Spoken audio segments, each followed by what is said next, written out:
Hey, this is Sky. Welcome to my YouTube channel. Go check out my website at skysworld.com for life coaching and mentoring. It's bright and early, Thursday morning.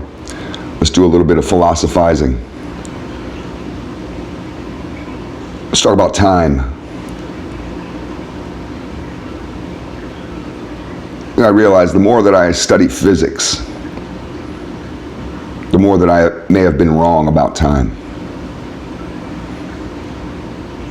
I kind of look at time in the way that both Taoists and Buddhists look at time,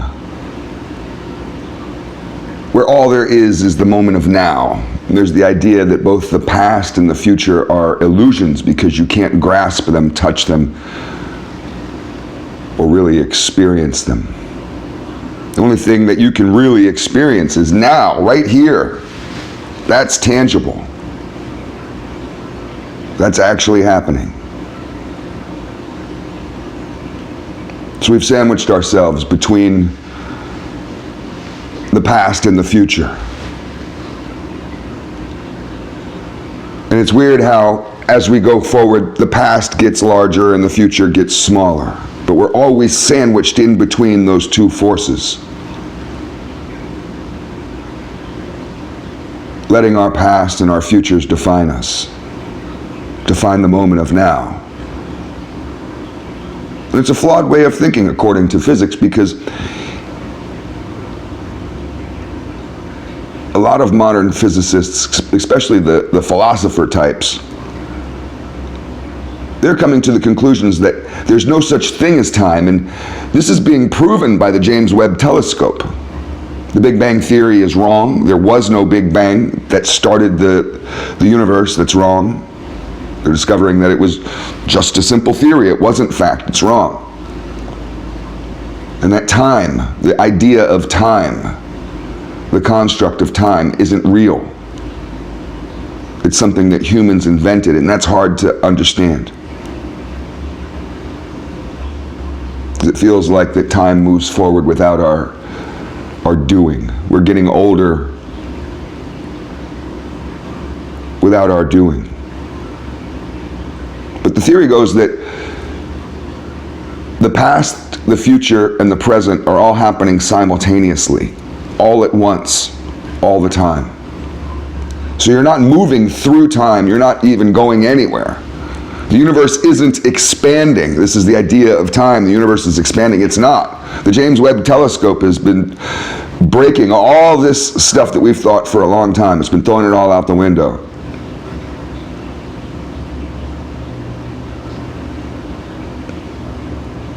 So we're constantly focusing on the past, each one of us. Deciding that the future is completely unknown. And we do this as a way to define or to reveal the present as it happens, the present moment. We're constantly living in moment after moment after moment. We've pinpointed these moments, and we have the moment of now, and then there's now, and those two moments are different moments because one is in the past. You see how we've fragmented time, always living on a head of a pin.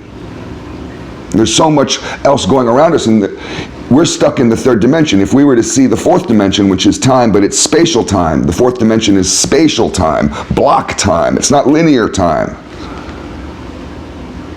It's actually a shape. The fourth dimension, time creates a shape.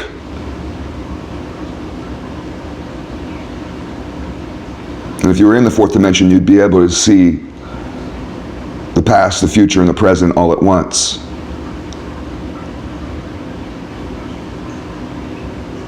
It's like we're a broken circle. If you look at time as a circle, the past and the future and the present are all simultaneous at the same exact moment, happening all at the same time. But we've broken up that circle to just focus on one particular part of it. And then we spend the rest of our lives feeling lost, confused, trying to figure out how to be whole. Imagine if you could see both your past and your future at the same moment. Would you feel helpless?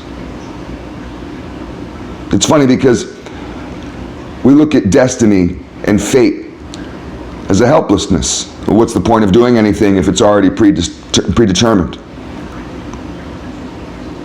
But it seems this broken circle, how we've pinpointed time to live in the present, denying the future and the past, that is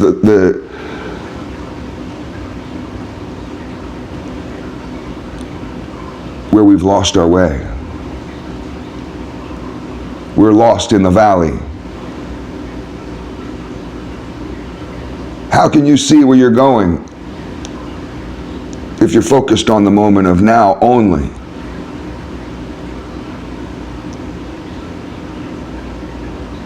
How can you see where you're going if you're focused on the past only? Isn't going towards the future like that, with a clear identity of the past and a solid decision of who you think you are in the moment, to go towards the future, isn't that just like going to the future with a blindfold on? And your future already exists before you. You could see your future. This is the whole point of it, what we're discovering. The future is happening now, just like the past and the present. And the only reason why you can't see your future like a magical wizard is because of this game that we've been playing with ourselves. It's outlook.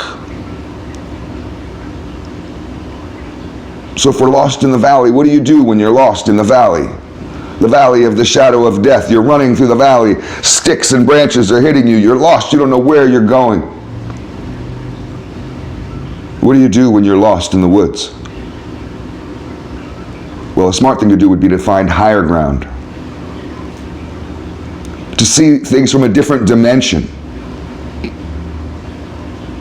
To see the larger picture. You can see where you've been. Once you climb the hill, you're no longer down in the depths of the valley. You've climbed a hill. You can see where you've been. You can see where you're going. And you can see where you are. It's a holy trinity.